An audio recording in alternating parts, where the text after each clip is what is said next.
Ladies and gentlemen, members of the European Parliament, it is a pleasure to be here tonight. I appreciate the opportunity to meet you in person, many of you for the first time.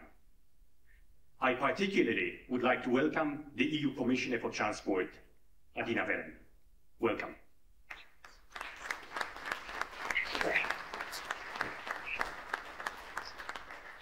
Though I've been the CEO for 8 months and with DEKRA for over 15 years, some of you may still be asking, who is this new guy at the helm of DEKRA? So my name is Stan Zurkiewicz. I am Polish by origin. I was educated in the UK, US and China. And before moving to DEKRA headquarters in Stuttgart at the beginning of last year, I spent most of my professional life, over 20 years, in Asia. Nevertheless, Brussels, the de facto EU capital, has a very special place in my heart, as it does in the hearts of many Poles of certain age, who, like me, were born on the other side of the Iron Curtain, and for whom European Union has always meant opportunity and freedom.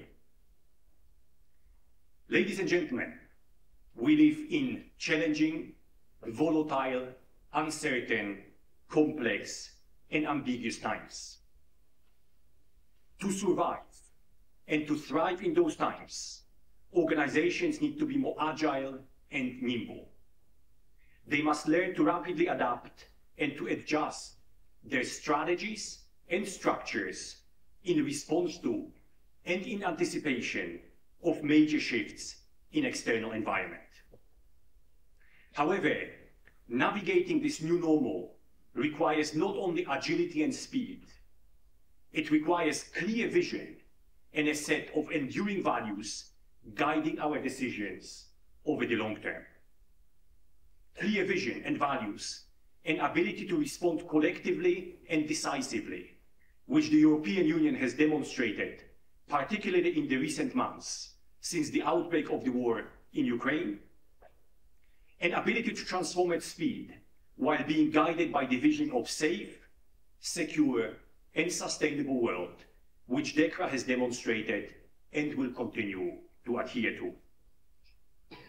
In those times of transformation, safety, security, and sustainability present huge challenges, but they also present huge opportunities. This applies to all industries, including the transportation sector.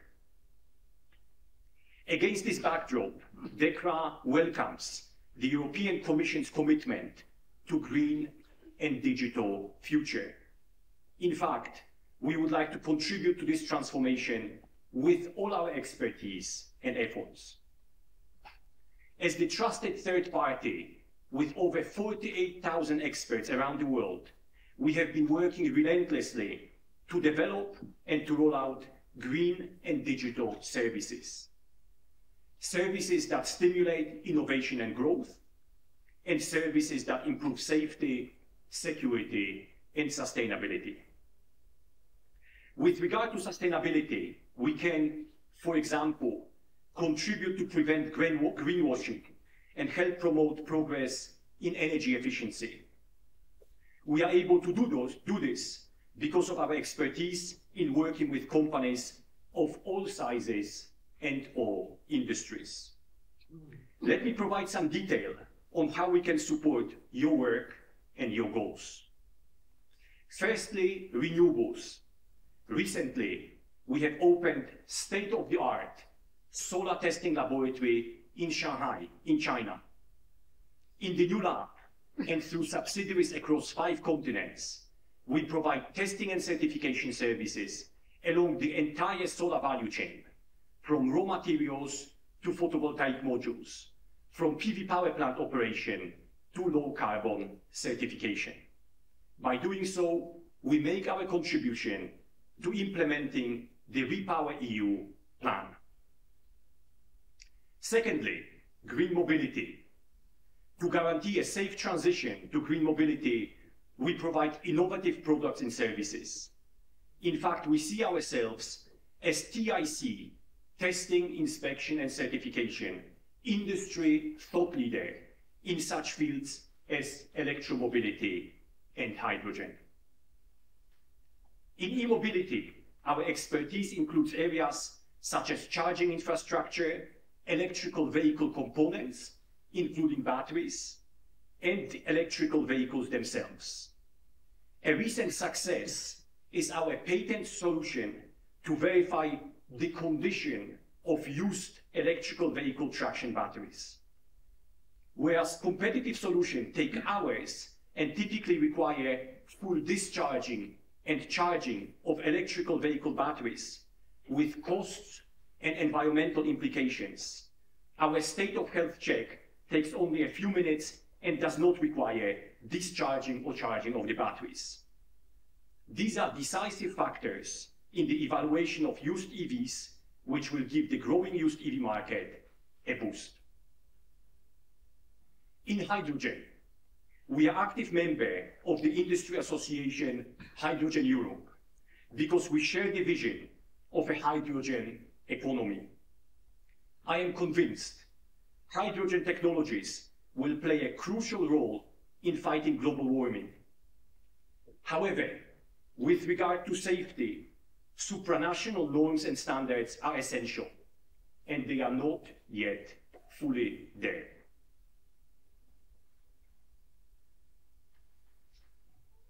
Also, any hydrogen which claims to be green requires monitoring and by independent third parties, such as DEKRA. That said, we see green hydrogen as indispensable energy storage and as synthetic fuel. Particularly for long-distance transport, hydrogen has the potential to become the dominant technology. That is why we are delighted about our partnership with a startup, Hylane. With our expertise, Hylane has launched Germany's first rental fleet of 44 hydrogen-powered trucks. In passenger car mobility, we already operate a test bench for hydrogen vehicles at DEKRA Technology Center in Brandenburg. BMW, for example, relies on our expertise. A prototype of iX5 hydrogen has recently been sent to our labs for consumption measurements. A small production run of the model with fuel cell drive is to be launched at the end of the year. Thirdly, digital transformation. In the digital realm, we offer cybersecurity and AI assessment solutions, ensuring the digital transformation of Europe's transport sector happens in a safe and secure way. Speaking of cybersecurity, we were one of the first certification bodies in Germany to be accredited to provide services to automotive manufacturers. Cybersecurity will be decisive in the ongoing development of automated and connected driving capabilities in the mobility and transport sector. DEKRA is ready for that. After investing tens of millions of euros, our Lausitz ring is Europe's biggest independent, automated and connected driving area. It is a symbol of our commitment to safe, secure and sustainable mobility of the future. Ladies and gentlemen, we undoubtedly need innovation and new solutions to master the paradigm shift in the transport of people and goods. However, traditional services, such as periodic vehicle inspection, must also be adapted to new demands. For example, access to data from advanced driver assistance systems will enable us to improve safety on the road in new ways. DEKRA owes its very existence for nearly 100 years to achieving one of EU's long-standing objectives, improving road safety. In that respect, our DEKRA annual road safety report has been an important communication tool since 2002. In 2022, the European Year of Youth, we have decided to dedicate report to safe mobility of young people. Let me end by emphasizing that it's DEKRA's vision and commitment to be the global partner for a safe, secure, and sustainable world. I am convinced that based on our vision and expertise, we can help the EU make a crucial contribution to the safety of people and to better and more sustainable future. My colleague, Jan Fellauer, will present findings of our DEKRA annual road safety report in a very short while. But first, I am delighted and honored to welcome the EU Commissioner for Transport, Adina Valen, as the next speaker. Thank you.